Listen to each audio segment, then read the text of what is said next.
Hello guys, Saul here and welcome to Excel tutorial. In this video, we are going to look at the ISO 14001 auditing tool.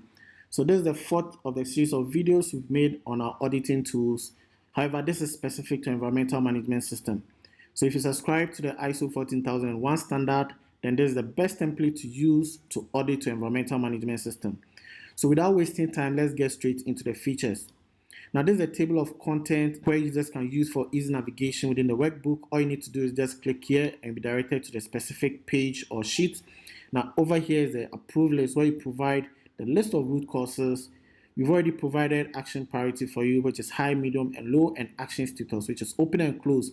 Now, you have the option to provide as many root causes as possible, and this is what you're going to use to complete the NC, CAPA, and action plan sheet. All right.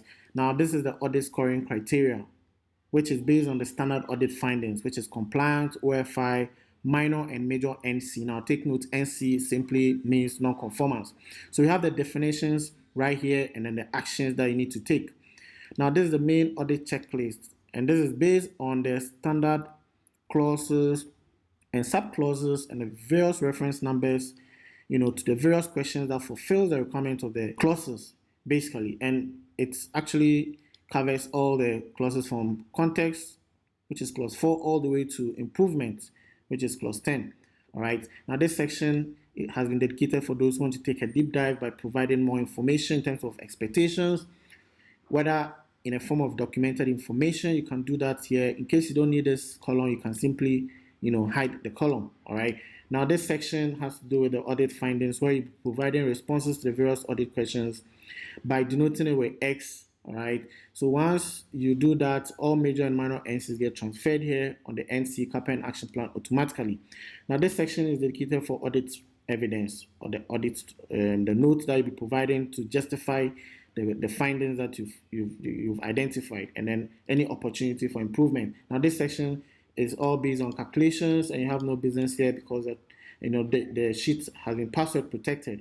Now, take note, as you provide your responses, the calculations will be done for you. So as you provide these responses, just take note, the main sub clauses and the sub clauses will be updating with the responses that you provide, and they get populated automatically here. All right. So this is the source data for the dashboard and all the other reports. Now, these have been populated based on the reference numbers, and everything has been pre-built such that I don't have to do anything here, because here populates automatically. All right. Now, this is the non-conformance, CAPA, and action plan, and every non-conformance that you identify, major and minor, get transferred here automatically. So all the reference number, the other question, the main clause, the sub-clause, the NC get transferred here automatically, and all you need to do is just provide the root cause. So you make sure that you're identifying the root cause and you're updating it on the approved list so that you can actually show here. And the overall goal is just make sure that these root causes are consistent so that you don't have to be typing them every time.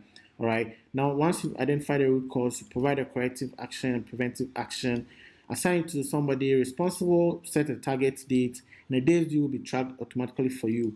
You can also assign the action priority, whether high, medium, and low, and the action status. Once action has been closed, then it's going to show blank. If action is open, it's going to tell you the days due to the target date. All right.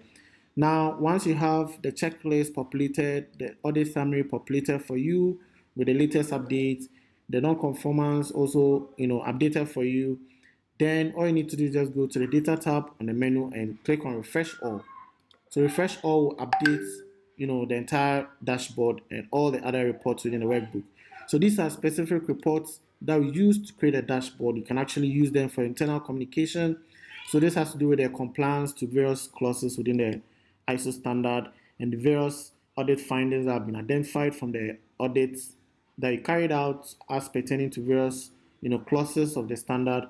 And then again, we have the count of audit findings, basically how many are compliant, how many NCs, how many major or minor, and OFIs. And then this has to do with the various levels of compliance as pertaining to the sub clauses.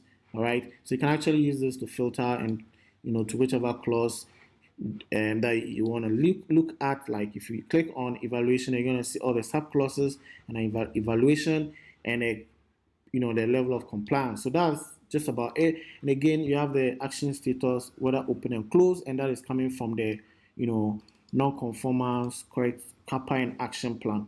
All right. So in terms of how to use this template, that's very, very simple. Just make sure that your root causes are always up to date. Every new root cause you identify, you need to update it to the list. So this can potentially be a long list of root causes which you're going to use for all your future audits. All right. And again, you need to get rid of all these responses. So as you are removing them, just take note that these sections are all calculated for you and they've been password protected. So if you try to select all of them, you're gonna get feedback. So just take your time to delete and take your time to delete the responses.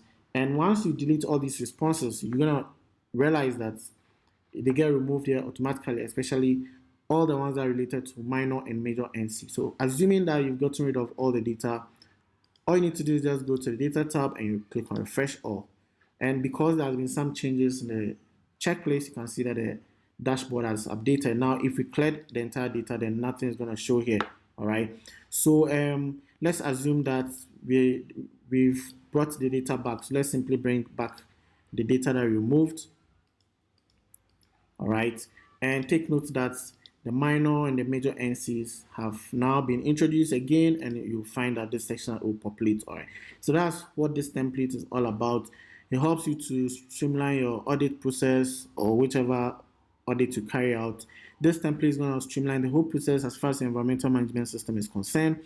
And at the end of the day, you have an audit score that helps you to demonstrate the performance of the organization in terms of an audit score. So thank you all for your attention and meet again soon in another video. Bye for now.